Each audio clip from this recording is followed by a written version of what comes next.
Let me ask you guys a question. What's the difference between a biography and a testimony? What's the difference between a biography and a testimony? The biography is about what? Somebody.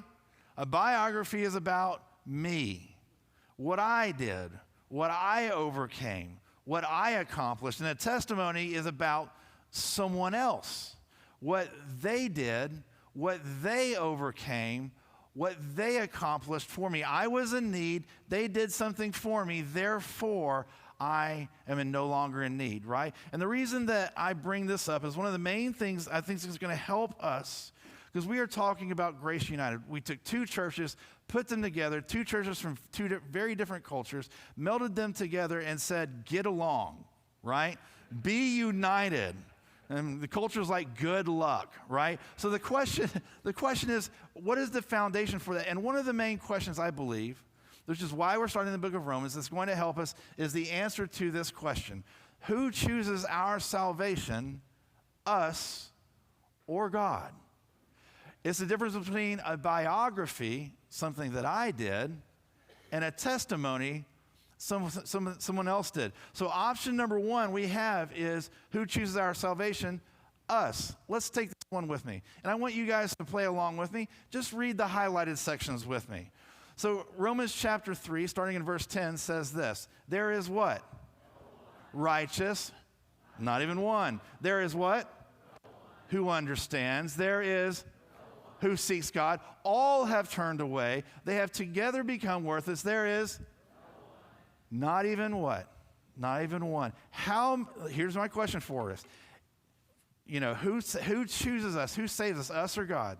How many of us seek after God? How many of us understand God? How many of us chase down God? The answer is, right? So it's us. If it's up to us, who chooses our salvation, us or God?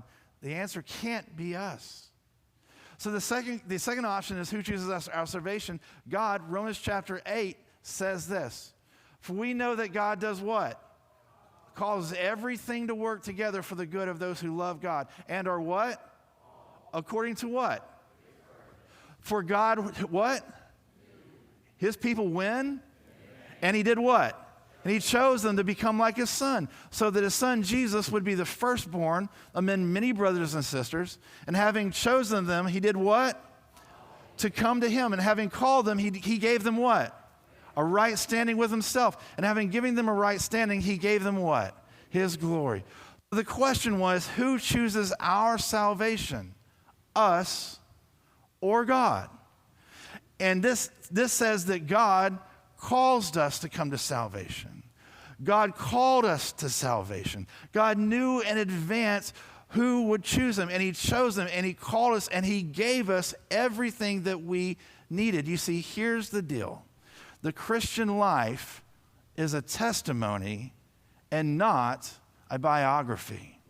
And you know this with everyone. So let's think about the stories that you've heard throughout time in the Bible. Okay, did Joseph choose God or did God choose Joseph? Which one?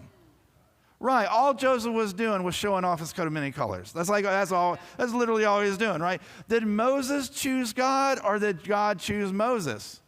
All right, Moses simply out murdering people, right, and hiding in the desert. That's what Moses brought to the table, right?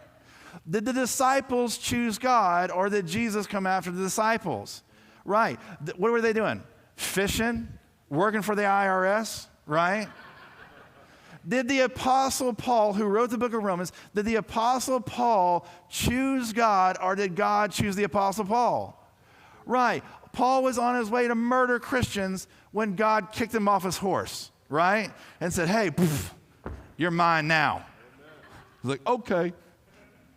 My story is the same. My story, listen, I'll grant you, when I was 13, I was at a Christian camp. But I was not looking for Jesus at that Christian camp. I was looking for the ladies at that Christian camp, right? I was doing my best. I had long, curly hair. My hair curls up when it gets too long. It gets all like poofy. I had like an old gold chain that hung down here. I thought it was cool. I was wearing like a sweater vest in the middle of the summer. Like, it was like, because that's what I thought was cool. It was ridiculous, right? But I was looking for the ladies, and Jesus said, hey, you're mine.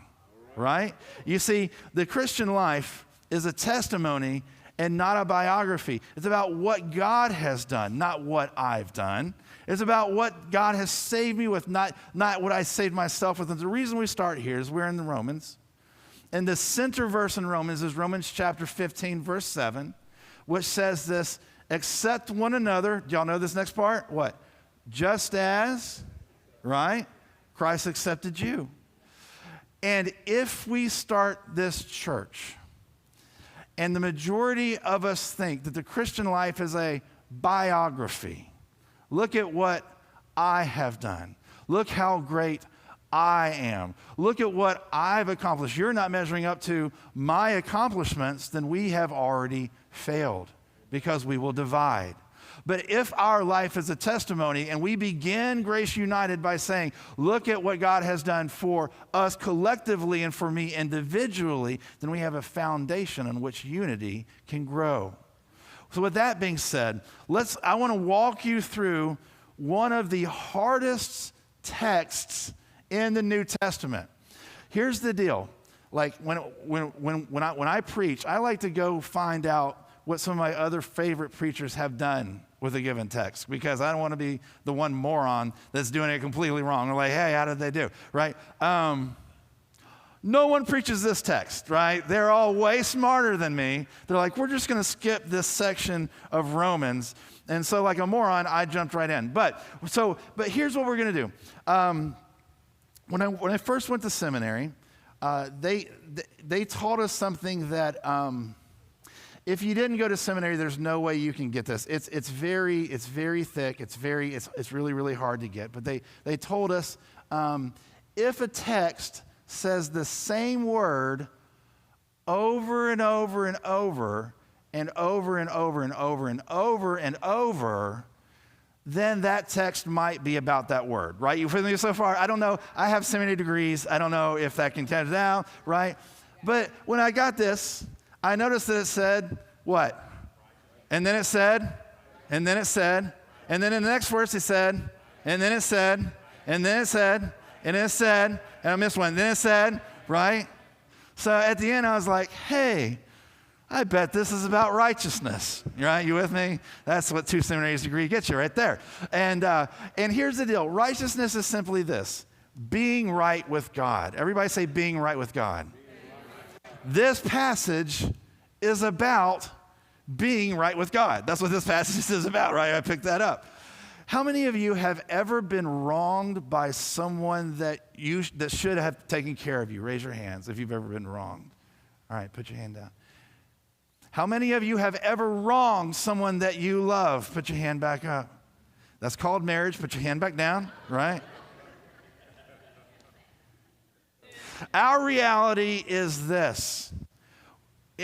We have all wronged the God of the universe, right? Romans says, for all have what?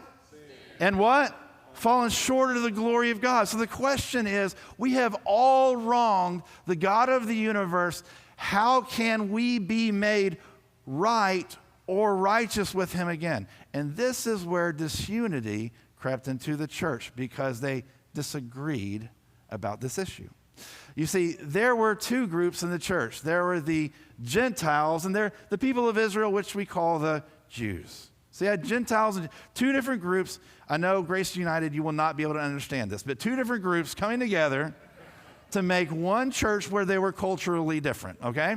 And in this one, what I want you to imagine is, how many of you have siblings? How many of you have siblings? All right, put your hand down. How many of you have had multiple children? Put your hand up. Okay, then you'll be able to understand that. There are at least two different kinds of kids.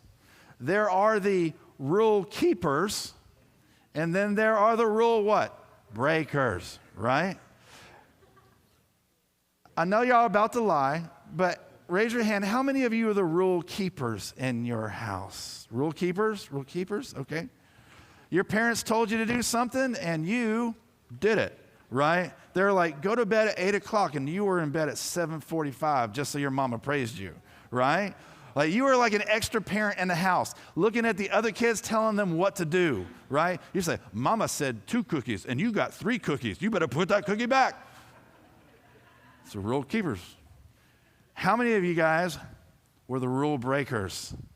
Yeah, my rule breakers up in the house. Some of y'all don't even know. You're like, it's raining outside. I'm not going to raise my hand for you. Who are you? I'm not going to put my arm in the air. Right? Your parents told you to do something and you're like, right? Your parents said, go to bed at 8. And next morning you're still up. And they're like, not 8 in the morning. I did not mean 8. This is like the Jews and the Gentiles. The Jews were the rule keepers. They were the good kids. We have the rules. We like the rules. We want to follow the rules. And the Gentiles just didn't care, right? They were the bad kids. And it says, here's the thing, and here's what's crazy. It says the Gentiles, the bad kids, were saved and the Jews were not. Look what it says. It says, the Gentiles who did not pursue righteousness have what? Obtained it, a righteousness. And how did they get it? They got it by faith. And it says, but the people of Israel who pursued the law, who pursued what they understood God's ways to get that righteousness, have what? Have not attained it. Why not? Because they pursued it not by faith, but they pursued it by what? By works. The Gentiles were saved and the Jews were not saved. And the Gentiles the Gentiles weren't even trying. And the Jews were. It's like the parable of the prodigal son. I feel like everybody's got like their core story as a preacher, like you always come back to. I feel like I come back to the prodigal son over, you're like, he's talking about the prodigal son again, right? But if you think of it this way, the prodigal son, you have the younger brother, right? That says, Dad, I wish you were dead. Give me all my stuff so I can go party. And Dad's like, okay. And so the dad gave him all the stuff. That's not how he sounds in the parable, but right? He gave him all the stuff and he goes out and he buys a Lamborghini and he gets a nice hotel in Miami and he gets some strippers and he blows it all. He does. Look, it's in the text. It's in the Greek. And it just blows it all. Miami is. He blows it all. And then he has nothing in his pockets. And he comes back to his dad. And listen, he doesn't come back to his dad and say, Daddy, I love you. Daddy, you're the best. He comes back and he's like, I'm a loser. At least I'll get fed here, right? And what does the dad do? Wraps his arms, says, you are mine. I love you. And he goes into the house and he's clothed with the dad's clothes and he gets the rings and he gets the food and he's like, there's a party. He is the Gentile. He's the Gentiles. He wasn't even trying. He wasn't even pursuing it, but he's in his dad's house. But in the parable, there are two brothers. And you have the older brother, and the older brother stayed at home. And the older brother followed all the rules. And the older brother's like, I'm going to earn my dad's favor. If I do this, then my dad's going to give me my stuff. If I'm going to do this, my dad's going to love me. If I do this. And the younger brother comes back home, and the older brother sees it and loses his ever-loving mind. He cannot understand how daddy can accept son who just went off and lived a crazy life. And he can't accept the brother either. He rejects the dad and he rejects the dad's son. You following me? The Gentiles are being accepted by faith, and the Jews are like, we're the obedient ones. How is God saving these reckless abandoned? They're not even, and we're not saved, and they are. How does this? They're frustrated. They're the older brother, right? And Paul brings these two groups together and says, brothers and sisters, my heart's desire and prayer to God for the Israelites is that they may be what? How many of you have someone in your life that you love so dearly and they have rejected Jesus and it crushes you? Last time I was in my therapist's office, I go to therapist once a month because it's just a good practice for me. And it's been a long time since I've cried at my therapist's office, and I wept this past time. And I wept over someone that I love that is rejecting Jesus, is turning their back on Jesus, and it just consumed me, and I just wept. But here's the thing, he says, for I can testify, verse 2, about them, that they are what? Zealous for God. But here's the deal. Their zealously is not based in what? It's not based in knowledge. The Jews, here's the confusing part. The Jews were looking for God. The Jews wanted basically to do the right thing, but they just got it wrong. And here's the deal. I understand that I'm saying something that's contrary to our culture because the American culture says this. It doesn't matter what you believe, just be sincere and you'll be saved, right? Here's what's interesting. They don't say that about anything else other than this. They're like, it doesn't matter what you believe about politics. No one says that, right? It doesn't matter what you believe about COVID. No, they're yelling at each other. They're like, you should believe what I believe. The American culture says it doesn't matter what you believe, be sincere and you'll be saved. But Paul says, God says, it does matter what you believe. You can be sincere and lost. And Paul knows from personal experience. Paul was zealous after God. He was the most zealous Jew. He's like, I am the Tom Brady of zealousness for God. I am the GOAT. Like no one beats me, right? And he said, I was so sincere and I was sincerely wrong, right? It does matter what you believe because you can be sincere and you can be sincerely lost. And it's not because Jesus' followers are better. He says in verse 3, since they did not know, and in the Greek, what that translates to is they did not know. So since they did not know the righteousness of God and sought to establish their own, they did not submit to God's righteousness. They did not know. Jesus followers, let me ask you something. Are Christians better than non-Christians? No. I know a lot of Christians, and some of us are terrible. Right? There are non-Christians who are more compassionate than us, more generous than us, more loving than believers that I know. Let me ask you another question. Are Christians smarter than non-Christians? No. Have you ever been a stupid Christian? You're like, well, Josh, you are speaking to us right now. Christians are not better. Christians are not smarter. They've just had their eyes opened. Paul says this. He writes in verse 6, if you've ever read the scripture and you're like, I have no idea what this is about. I didn't either. I had to figure this one out. But it says, the righteousness that is by faith says, do not say in your heart, who will ascend into heaven? That is, bring Christ down. Let me ask you a quick question. Who ascended into heaven, you or Jesus? Jesus, not you. Jesus said, I go to prepare a place for you. It's not something you are doing. Right? And then he says, or who descended into the deep, that is to bring Christ up from the dead. Who went down and conquered death for you? You or Jesus? Jesus says, I hold the keys to death and Hades. It's not something that you do. And then the message of God, the message of salvation says, but what does it say? It says the word is what? Near you. It is in your mouth and in your heart. That is the message concerning the faith that we can proclaim. Here's the thing.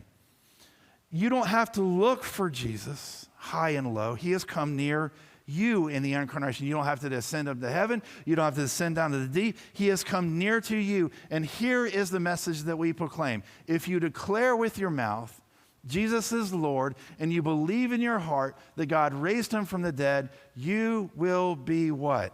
Saved. Two things. We just had a baptism here at 1045.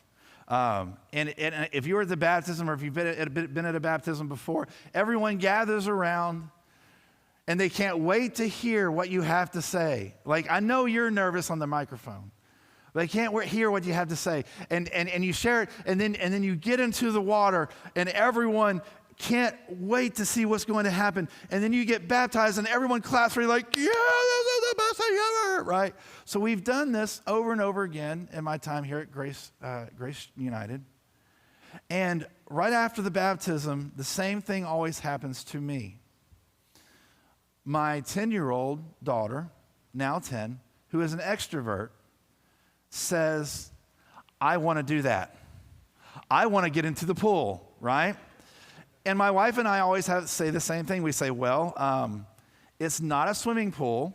It's not a swimming party. You have to believe in Jesus to get baptized. And Lucy's like, if that's what it takes, let's go swimming. I believe in Jesus, right? And we're like, this is not how this works. There was a time in my life where I confessed Jesus, but I did not know Jesus in my heart.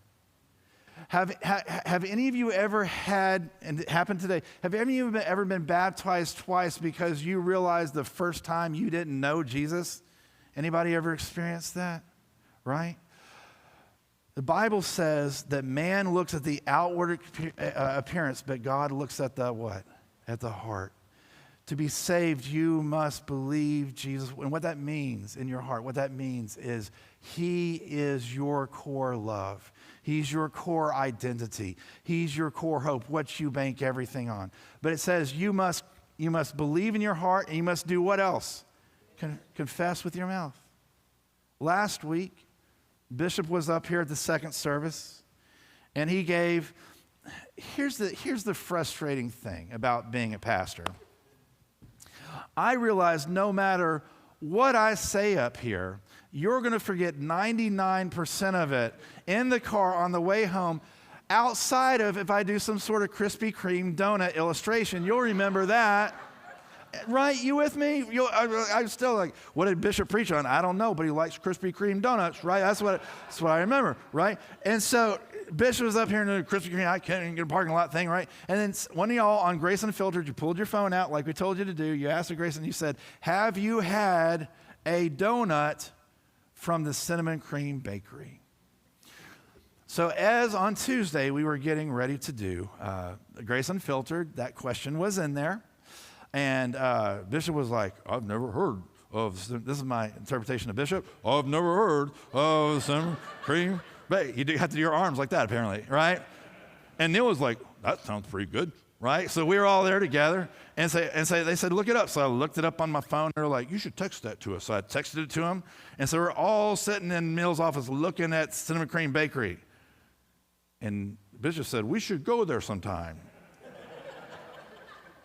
And Neil said, we should go there right now.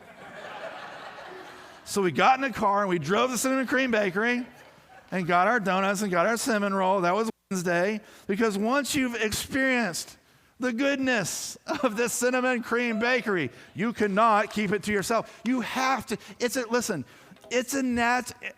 most natural human response. When you've experienced something good, when you've experienced something good. I know.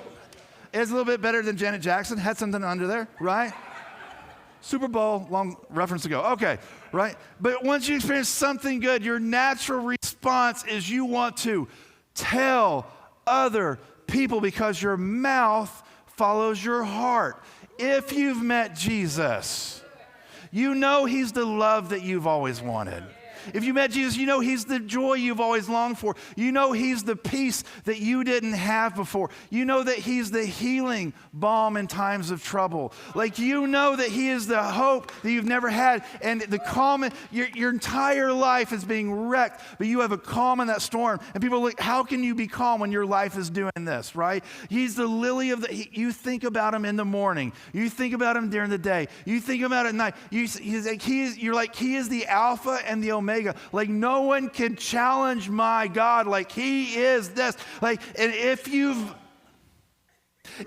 met, listen, if you've met the real Jesus, you can't keep quiet about him.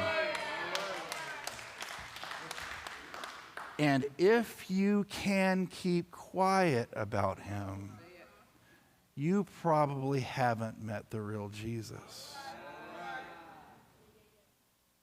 This is why we support missions here at Grace Church.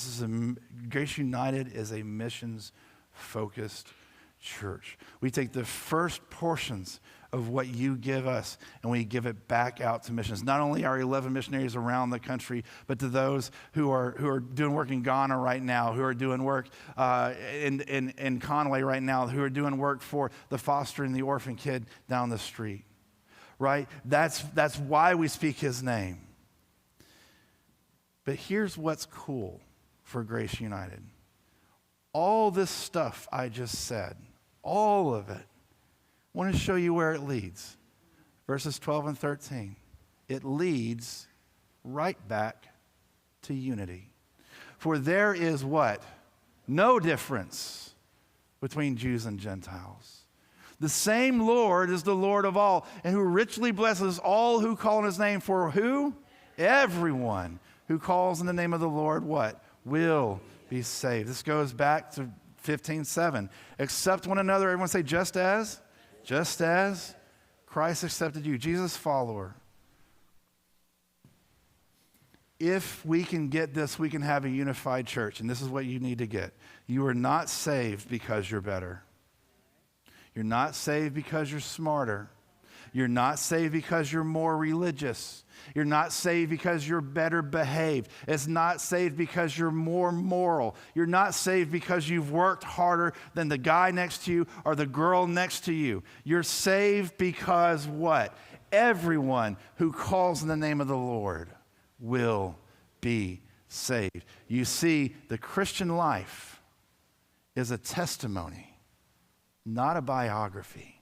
And if we all get that right, we will have the church that we all long for.